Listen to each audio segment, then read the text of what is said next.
नमस्कार, मैं हूं आपके साथ में श्वेता गर्ग और आप देख रहे हैं 4TV न्यूज। और वक्त हो चला है जम्मू कश्मीर की खास खबरों का। जम्मू कश्मीर विधानसभा सत्र का दूसरा दिन है और इस दूसरे दिन सत्र में ऐसा मुद्दा उठा जिसने सियासी माहौल में हलचल मचा दी है। जहां हंदवाड़ा से विधायक सज्जाद गनी लोन ने एलजी के संबोधन में संशोधनों को खारिज करने पर कड़ा ऐतराज जताया है। खासतौर पर वो संशोधन जो अनुच्छेद 370 की बहाली और पीएसए यानी पब्लिक सेफ्टी एक्ट को निरस्त करने से जुड़े थे। वहीं जम्मू कश्मीर को विधानसभा का दूसरा दिन और माहौल पूरी तरीके से सियासी गर्माहट से भरा हुआ है। एलजी के अभिभाषण में जिन 7 संशोधनों को शामिल किया गया था उनमें से 5 को खारिज कर दिया गया है और इन 5 में से सबसे अहम थे अनुच्छेद 370 की बहाली और विवादित पब्लिक सेफ्टी एक्ट यानी पीएसए को खत्म करने की मांग।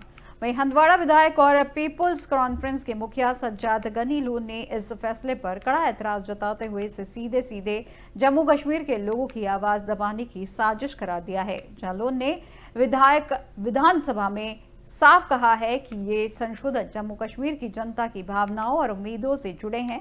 इन्हें खारिज करना सिर्फ एक कागजी प्रक्रिया नहीं है बल्कि यह दिखाता है कि केंद्र और एलजी प्रशासन जम्मू कश्मीर के असल मुद्दों पर बात करने से बच रहा है। जालोन ने यह भी कहा कि अनुच्छेद 370 पर सभी दलों का स्टैंड क्या है यह भी साफ होना चाहिए।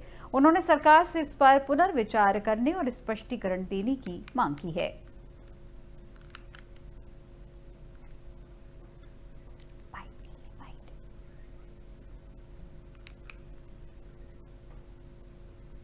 कश्मीर का दक्षिणी हिस्सा जहां शिक्षा व्यवस्था से जुड़े बड़े पद लंबे समय से खाली पड़े हैं। कुलगाम में आज भले ही नए मुख्य शिक्षा अधिकारी का स्वागत किया गया था, लेकिन इस स्वागत के बीच वो मुद्दा एक बार फिर चर्चा में आ गया है जिसे लेकर शिक्षक संघ से लेकर छात्र तक में भारी चिंता है। दरअसल दक्षिण कश्मीर में संयुक्त निदेशक शिक्षा का पद पिछले 1.5 साल से खाली है और ये खाली कुर्सी अब पूरे शिक्षा तंत्र पर भारी पड़ रही है। शिक्षा संघ और जम्मू कश्मीर समन्वय समिति ने इस मुद्दे पर पहले भी कई बार आवाज उठाई है। उन्होंने बाकायदा शिक्षा मंत्री सकीना मसूद को ज्ञापन सौंपकर रिक्त पदों को भरने की मांग की थी, लेकिन 1.5 साल बीत गए, ना निदेशक आया ना समस्याएं हल हुई। वहीं सख निदेशक ही नहीं, जिला स्तर पर प्रिंसिपल, डिप्टी एजुकेशन ऑफिसर और जोनल एजुकेशन ऑफिसर जैसे अहम पद भी खाली हैं। नतीजा ये है कि फाइलें महीनों तक दब कर पड़ी हुई हैं। वहीं पर स्कूलों के फैसले लटके रहते हैं और योजनाएं सिर्फ कागजों में घूमती रह जाती हैं। शिक्षक संघ का कहना है कि उत्तर कश्मीर और मध्य कश्मीर में इन बड़े पदों पर समय रहते नियुक्तियां हो गई हैं, लेकिन दक्षिण कश्मीर की लगातार अनदेखी की जा रही है। यही वजह है कि प्रशासनिक कामकाज पूरी तरीके से चरमरा गया है। जहां संघ का कहना है कि इस भेदभावपूर्ण रवैये से ऐसा लगता है कि मानो दक्षिण कश्मीर को शिक्षा के मामले में पिछड़ा रखने की साजिश हो रही है। शिक्षकों का कहना है कि अब यह मुद्दा सिर्फ प्रशासनिक देरी का नहीं बल्कि शैक्षिक भेदभाव का मामला बन चुका है। पिछले 1.5 साल से जायद जो हैं जेडी साउथ जो है वो अवेलेबल नहीं है, जिसकी वजह से बहुत सारे टीचर्स को सफ़र होना पड़ा है। जब से हुकूमत वजूद में आई है, हमने एक मेमोरेंडम जो है ऑनरेबल मिनिस्टर साहिबा जो है एजुकेशन की मिस सकीना इतू साहिबा, उसको हमने मेमोरेंडम भी दिया था कि उसमें हमने जिक्र किया था जेडी साउथ का भी। हमने डिप्टी सीओ जो यहाँ पर वैकेंट पोस्ट अभी भी है सीओ कुलगाम में डिप्टी सीओ का, उसका भी जिक्र हमने किया था, प्रिंसिपल्स का, जड़ियों का, बहुत सारे।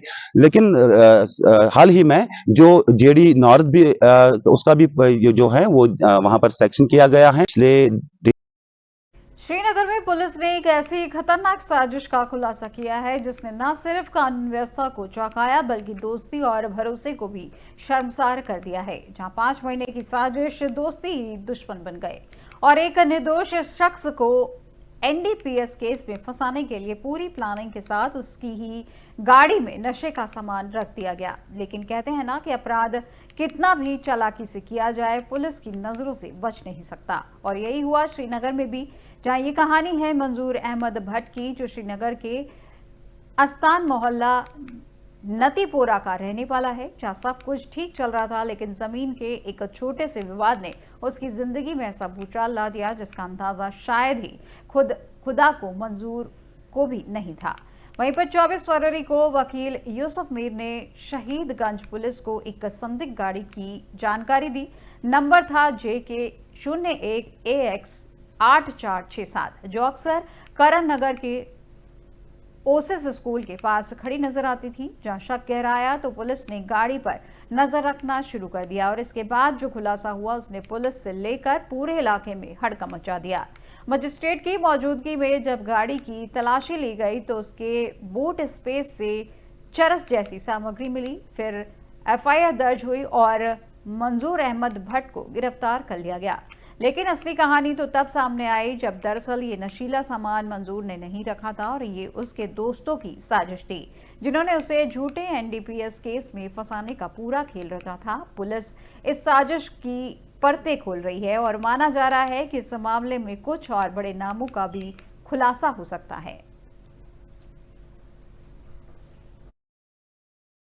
जब इस आदमी की सस्टेन क्वेश्चनिंग की जाती है तो हमें ये पता चलता है कि ये आदमी जो है कहीं ना कहीं शायद इनोसेंट है और इसका डायरेक्ट या इनडायरेक्ट लिंक इस ड्रग से नहीं है। तो मंजूर ये डिस्क्लोज करता है कि कुछ दिनों पहले उसका एक बड़ा ही करीबी दोस्त है जो उसके बचपन से उसको जानता है। उस दोस्त को, जिसका नाम उसने बताया Mohammad Shafi son of Ali Mohammad, resident of Natipura, वो ये कहता है कि साहब मैंने कुछ दिनों पहले अपनी ये गाड़ी जो है इस दोस्त को दी थी। जब मोहम्मद शफी को कॉल किया जाता है और उससे क्वेश्चनिंग की जाती है तो ये पता चलता है कि मोहम्मद शफी जो है वो प्रिज्यूमली इनोसेंट लगता है। हमें ऐसा लगता है कि ये इनोसेंट है। तो फिर हम जब इस आदमी की सस्टेन क्वेश्चनिंग की जाती है। पुंछ में आज डाक बंगला से कलाई तक एक खास रैली निकाली गई जिसका मकसद युवाओं को नशे से दूर रखना और समाज में नशा मुक्ति का संदेश फैलाना था। जहां पर इस नशा मुक्ति भारत रैली को खुद पुंछ के उपायुक्त विकास कुंडल ने हरी झंडी दिखाई। जो रैली में बड़ी संख्या में छात्र, स्थानीय लोग और अधिकारी शामिल हुए। जहां उपायुक्त ने साफ कहा कि नशा मुक्त समाज बनाना हमारी सामूहिक जिम्मेदारी है और हर युवा को इस मिशन का एम्बेसडर बनना होगा। रैली शहर के कई इलाकों से गुजरी जहां तख्तियों के और बैनरों के जरिए नशे के खिलाफ जोरदार नारे लगाए गए। प्रशासन ने यह भी भरोसा दिया कि जागरूकता अभियान, काउंसलिंग सेशन और रिहैब प्रोग्राम लगातार चलते रहेंगे ताकि पुंछ को पूरी तरह नशा मुक्त बनाया जा सके। इसमें हमारे जो विमेन है इसको लीड कर रही है। इनका मेन मकसद है कि ड्रग्स के खिलाफ अवेयरनेस लाना और मैं इनका शुक्रिया अदा करता हूं कि ये हमारी बॉर्डर डिस्ट्रिक्ट में आए हैं और ड्रग्स के अगेंस्ट जो अवेयरनेस है इसको लाने के लिए इन्होंने काफ़ी अच्छा इनिशिएटिव लिया है। ये 15 बाइकर्स की एक टीम है जो ऑल वीमेन बाइकर्स हैं। ये डिफरेंट यूटीज़ और डिफरेंट स्टेट से हैं, जम्मू से भी लोग हैं और डिफरेंट प्रोफेशंस को बिलोंग करते हैं और बहुत अच्छे तरीके से इस मैसेज को ये पूरे डिस्ट्रिक्ट में ले रहे हैं। और काफ़ी कल भी इन्होंने बेंडर में गर्ल वीमेन कॉलेज में एक प्रोग्राम रखा था। आज ये यहाँ से पुंछ में अपना टूर ख़त्म करके जा रहे हैं और इनका जो टूर है इसका एक ही मकसद है कि जो ड्रग्स के खिलाफ हमारी अवेयरनेस है, जो हमारी डिस्ट्रिक्ट एडमिनिस्ट्रेशन, पुलिस एडमिनिस्ट्रेशन और यूटी एडमिनिस्ट्रेशन मिल के एक उन्होंने भी यंग ड्रग्स के खिलाफ शुरू कर रखी है, उसी के अंदर भी ये कंट्रीब्यूट कर रही है। मैं चाहता हूँ इनकी इंस्पिरेशन को देखें बाकी लड़कियाँ भी सामने आए, एक तो ओवरऑल कॉन्फिडेंस उसका बढ़े और देखें कि कैसे ये डिफरेंट फील्ड्स में होने के बावजूद भी एक माउंटेन राइडिंग जैसे शौक को अपने पूरा कर रही है और साथ साथ ड्रग्स के खिलाफ जो इनका मेन मैसेज है उसको ही फॉलो करें। इसमें हमारे जो विमेन है। कश्मीर के कुलगाम में सब रजिस्ट्रार ऑफिस ने रिकॉर्ड बना दिया है जहां पिछले 3 साल में 4000 से ज्यादा रजिस्ट्रेशन पूरे किए गए जिससे सरकार को 15 करोड़ रुपए से ज्यादा का राजस्व मिला है। सब रजिस्ट्रार बशीर उल हसन ने कहा कि जनता को तेज, पारदर्शी और परेशानी मुक्त सेवाएं देना हमारी प्राथमिकता है। कुलगाम और DH पोरा में बने 2 उप रजिस्ट्रार ऑफिसों की वजह से लोगों का काम काफी आसान हो गया है। अब न फाइलें लटकती हैं, न चक्कर काटने पड़ते हैं। इस उपलब्धि को प्रशासन की बड़ी कामयाबी और ईज ऑफ डूइंग बिजनेस की दिशा में मजबूत कदम माना जा रहा।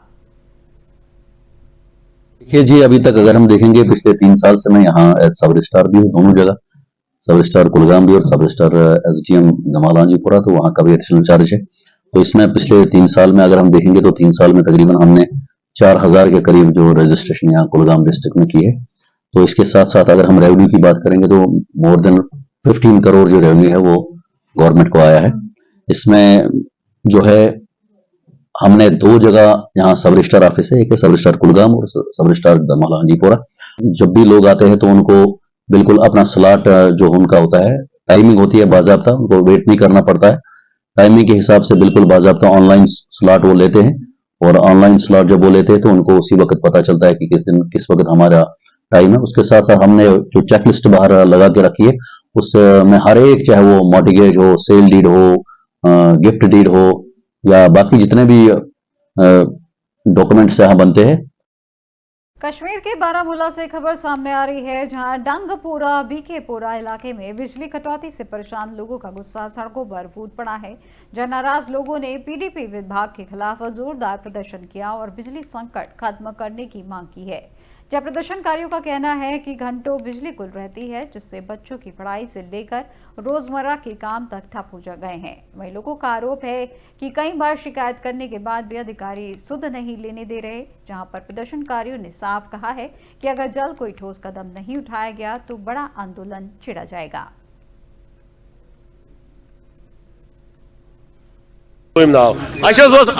फैसले कोर्मुत फिटर हस्पताल मान बडगोम डिस्ट्रिक्ट नेसफ डिस्ट्रिक्ट ये हस्पताल पे दिख रहीम रोज 3 हस्पताल मान ये फैसलिटी सो दिन तूर ये 4 फैसलिटी नागमिस फैसलिटी चारस फैसलिटी ये हस्पताल ये पृसुक नी कहें मान MLA सब सह शरीफ क्या शरीफ गोडनुक सह तेजी सह ठोल लान मगर सह ठोल लान पे अफसर कहें कर अप्रोच सो वात तमो चकपुर तम तोतन तम त्रोक लाइन तथ कोर तमो अप्रोच तथ मज क्या लाइन मैन क्या ऑफिसर क्या मतलब तथ मज ब्यूरोक्रेट तमो नी सो लाइन अड़बते पे बेकिस महलस ये जन कि ये लोकलिटी सारी सफर करान अमे वजह सह न पावर आसान अगर शेड्यूल टाइम 2 to 5 2 बज पावर 10 मिनट पे 2 गसान 2 5 5 बज गसान यो हसा शेड्यूल करे वारिया लट कोशिश मतलब AWS नश गए JS नश गए तिमन योर विजिटस तिमन हाय तार तो पर्सनली गोस बह पान AWS त्रे मे एप्लिकेशन तम वो विद इन नो टाइम गई कार्रवाई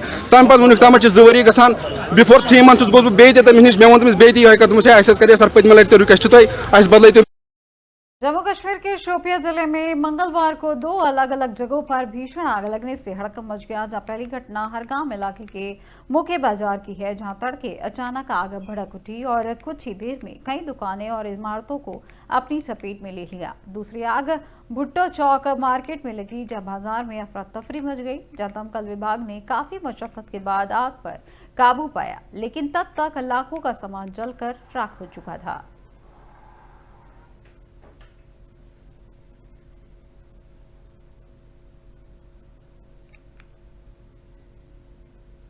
जम्मू कश्मीर के पूर्व सांसद और नेशनल कॉन्फ्रेंस नेता जस्टिस हसनैन मसूदी ने केंद्र सरकार की बहुचर्चित PM केसर मिशन की विफलता पर सवाल उठाए हैं। जहां मसूदी ने कहा कि 400.11 करोड़ रुपए खर्च होने के बावजूद केसर किसानों को वांछित लाभ नहीं मिल पा रहा।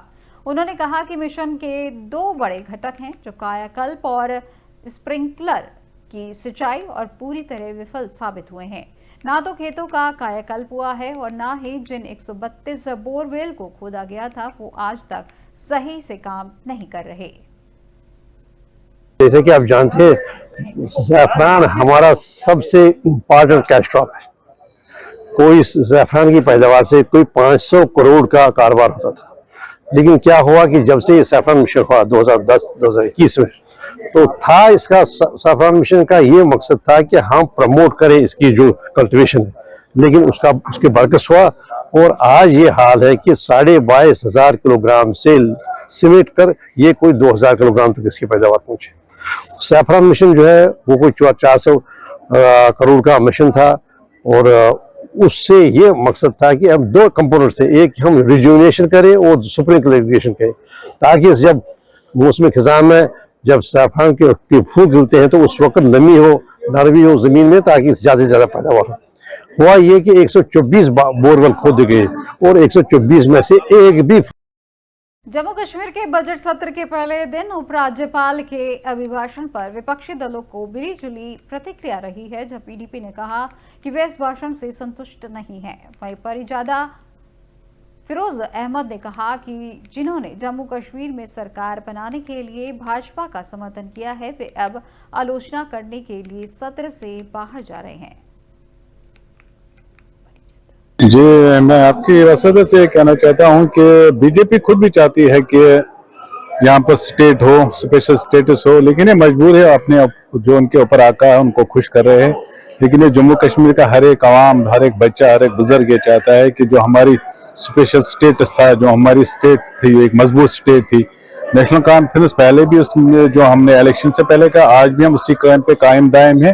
बहुत ही जल्दी ये कोशिश करें, जिस तरह उमर साहब हमारे ऑनरेबल चीफ मिनिस्टर साहब जिस तरह चल रहे हैं, जिस तरह वो बात कर रहे हैं, और पूरा भरोसा है कि बहुत ही जल्दी हमें अपना स्टेट हुड वापस मिलेगा। और इसके अलावा भी जो हमने इस लोगों से जो वादे किए हैं, और अभी कुछ दिन ही हुए, अभी 2-4 महीने हुए, जो अपोजिशन हमारी बातें करे, आज जो शराब पे बिल ला रहे, बिल की बात कर रहे, शराब पे पाबंदी की बात कर, जब उनकी सरकार थी उसको तुमने ऐसे क्यों नहीं किया? जी, 3 माह से जम्मू कश्मीर विधानसभा का बजट सत्र चल रहा है, लेकिन इसके पहले से ही केंद्र शासित प्रदेश में शराब पर बैन लगाने की मांग तेज देखी गई। वहीं अब इसे लेकर विधायक हब्बा कदल शमीमा फिरदौस ने घाटी में शराबबंदी की मांग की है। देखिए, जो कुछ भी हम इस वक्त भुगत रहे हैं वो सारा कुछ बनाया हुआ खेल पीडीपी का ही है। हमने आजकल का हम क्या देख रहे हैं, क्या जूझ रहे हैं, वो तो it is only because of PDP और बीजेपी जब उनकी कोalition हुई थी। अब है शराब की बिल का। शराब का मसला एक ऐसा मसला है जो जिससे जो शहर श्रीनगर में है, तो अगर वहाँ पे बहुत सारी दुकानों की अब खपत हो गई है।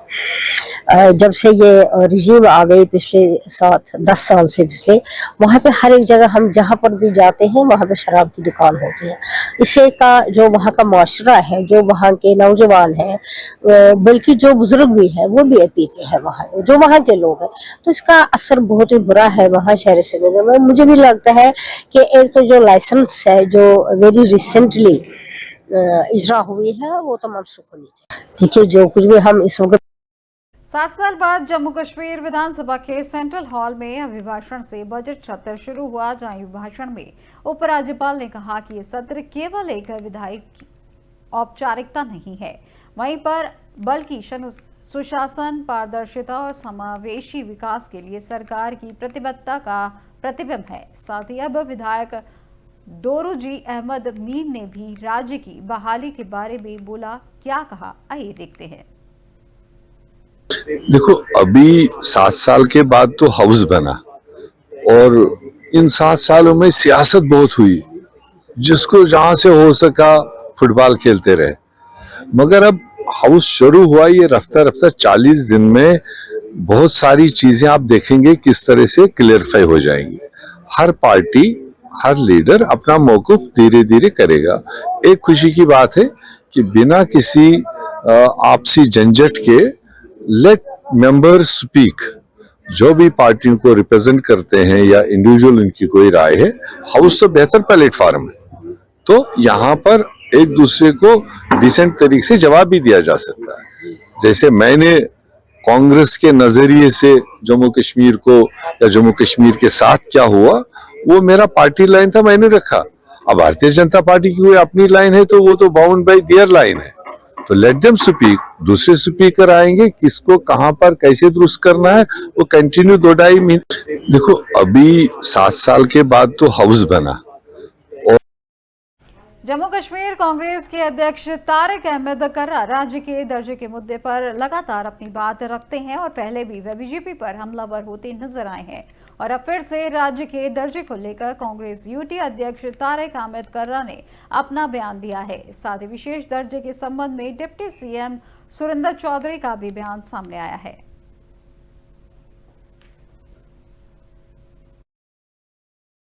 तो हम भी जानना चाहते हैं कि बार बार प्राइम मिनिस्टर साहब की तरफ से, होम मिनिस्टर साहब की तरफ से, पार्लियामेंट में भी और पार्लियामेंट से बाहर भी स्टेटहुड को रेस्टोर करने की बात आई, एश्योरेंसेस आई। बल्कि इलेक्शन के दौरान में तो उन्होंने यहाँ जम्मू कश्मीर की सरजमीन से भी उस बारे में एश्योरेंस दी, वादा किया। तो हमने आज फिर उसी बात को उठाया जो हम बाहर बात करते हैं। हमने वो इसमें असेंबली के ऐवान में इस बात को दोहराया कि जो प्रॉमिसेस आपने किए हैं उसमें आप क्यों लैतुलाल कर रहे हैं। हमने तो पब्लिकली ये बात कही कि कौन से पैरामीटर्स ऐसे हैं जिन पैरामीटर्स पे जम्मू कश्मीर नहीं उतरता जहां पे स्टेटहुड दिया जाए। तो अभी तक हमें कोई तसल्ली बख्श जवाब उस बारे में नहीं आ रहा है। तो हम इसको वासिफरसली इस बात को तो हम शिद्दत से, हमने जैसे कांग्रेस पार्टी का आपने देखा होगा पूरे जम्मू सूबा में हमने तमाम जिलों में जाके इस स्टेटहुड की बात की। एक नए प्रोग्राम के तहत हमारी रियासत हमारा हक का जो हमने स्लोगन दिया है तो उसको हम चला रहे हैं असेंबली से बाहर भी और असेंबली के अंदर भी चलाएंगे। लोगों के मुद्दों पे आप बात नहीं कर रहे, सिर्फ आप प्रेस गैलरी को एड्रेस करके वो हमको दिखाने के लिए ताकि हमारा फोटो आ जाए और सुबह अखबारों में आ जाए और जम्मू कश्मीर के लोग देखें जी भाई हमारी बात जो है स्टेट की बात और 370 की बात की है। इन बातों से कोई बात बनने वाली नहीं। जम्मू कश्मीर में नेशनल कॉन्फ्रेंस, हमारे कायद डॉक्टर फारूक अब्दुल्ला साहब, जम्मू कश्मीर के मुख्यमंत्री जनाब उमर अब्दुल्ला साहब, उन्होंने पहले ही अपनी पहली कैबिनेट मीटिंग में स्टेट के लिए वहां रेजोल्यूशन पास किया। जो कश्मीर में जब पहली असेंबली हमारी लगी तो उस समय हमने वहां भी ये रेजोल्यूशन पास किया कि जम्मू कश्मीर को स्पेशल स्टेटस दी जाए और जो स्पेशल स्टेटस जिसमें हमारे लोगों की जमीनें और हमारे लोगों का रोजगार महफूज रहे। और इसके लिए प्रधानमंत्री साहब ने भी और ऑनरेबल होम मिनिस्टर साहब जो हैं हिंदुस्तान के, उन्होंने भी वादा किया हुआ है कि जैसे हालात ठीक होते हैं, अब हालात ठीक हैं और उम्मीद करते हैं कि जो हालात ठीक हैं, अब इलेक्शन हो गया है, लोगों की चुनी हुई सरकार है और उम्मीद करते हैं कि अब जल्दी से जल्दी जम्मू कश्मीर को स्टेट देंगे और लोगों के, हमारे जो लोगों की जमीनें और।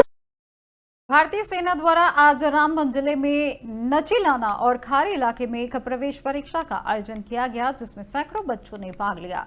जानकारी के अनुसार भारतीय सेना द्वारा हमेशा प्रयास किया जाता है कि जिन क्षेत्रों में लोगों के पास अपने बच्चों को बेहतर शिक्षा से लैस करने की वित्तीय शक्ति नहीं है, वहां सेना द्वारा कुछ उपाय किए गए हैं जहां बच्चों को मुफ्त कोचिंग और प्रवेश परीक्षा दी जाती है ताकि वे इन परीक्षाओं को पास कर सकें। अच्छे अंक प्राप्त करके वे सेना के सर्वश्रेष्ठ स्कूलों में अपना भविष्य उज्जवल कर सकते हैं और यही कारण है कि आज भारतीय सेना द्वारा बनहाल में रामबन जिले के नाचीलाना और खारी क्षेत्र में बच्चों की परीक्षा आयोजित की गई। वहीं परीक्षा में भाग लेने वाले बच्चों ने भारतीय सेना को धन्यवाद दिया और कहा कि जिन क्षेत्रों में शिक्षा की बेहतर सुविधाएं नहीं है वहां इस तरह के कदम सराहनीय हैं। से हूँ तो ये इंडियन आर्मी हमारे लिए बहुत अच्छा काम कर रही है, जो बच्चों को एग्जाम करवा रही है और प्लस जो आगे होगा तो इन फ्यूचर के लिए बहुत बेटर होगा। आज हमारे बच्चों का एग्जाम है, ये जो आर्मी वालों ने बहुत अच्छा रखा है कि यहाँ पे हमारे बच्चे एग्जाम देने आए नाचलाने में और बहुत अच्छी इन्होंने फैसिलिटी रखी है और बहुत शुक्रिया धन्यवाद करते हैं हम आर्मी वालों का कि पहली बार ऐसी कोई सुविधा हमें मिली बच्चों को पेपर देने की। My name is Aradhya and I'm from district Ramban, village Nera. So today is my APS exam जो कि आर्मी की तरफ से था। सो ये एग्जाम बहुत ज्यादा इजी था और बहुत अच्छा गया मेरा। आज यहाँ पर एपीएस स्कूल का एग्जाम था और मैं इंडियन आर्मी का बहुत ज्यादा थैंक यू करना चाहती हूँ कि उन्होंने हम रामबन और रामबन के आसपास के गाँव के।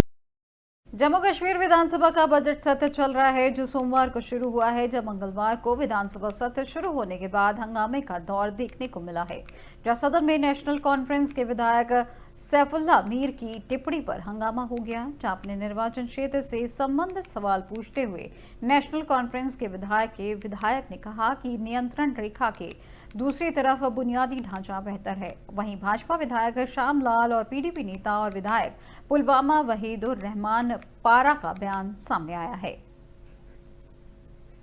पूरी कोशिश कर रही है कि असेंबली में बेसिक जो कोर इश्यूज है, ह्यूमन डिग्निटी, सेफ्टी, लोगों के टर्मिनेशन ऑफ एम्प्लॉयज, अरेस्ट, नौजवानों की अरेस्ट के बारे में, शिफ्टिंग ऑफ प्रिजनर्स, उसके साथ साथ लैंड इश्यूज जो है उसको इग्नोर करने की कोशिश करें। तो हमारी कोशिश होगी जो कोर इश्यूज है 370 से लेकर 35A से लेकर स्टेटहुड से लेकर the rest about the human security of people of Jammu and Kashmir, they should be addressed in this house because this is the last voice and last opportunity we have, so we won't let them depoliticize. मुझे लगता है कि यही एक democracy की खूबसूरती है और जिस तरह से आज का बिजनेस कंडक्ट हुआ है मैं उसको अप्रिशिएट करता हूँ। बीच में नोक-झोंक भी होनी चाहिए और तकरार भी होना जो है उस तरीके से होना चाहिए, लेकिन जिस तरह से लीडर ऑफ द हाउस ने बिहेव किया उसको हमें अप्रिशिएट भी करना चाहिए। किया कि क्या है, और ये भी कहा कि बिल्कुल रोड के साथ साथ जो है वो चाइना ने जो एरिया है उसको डेवलप किया है, और ये भी बता दिया। तो मुझे लगता है कि हमने सिर्फ नून से नुक्ता नहीं निकाला। जम्मू कश्मीर की खबरों में फिलहाल बस इतना ही, और देश दुनिया की तमाम जानकारी के लिए देखते रहिए 4TV न्यूज़। नमस्कार।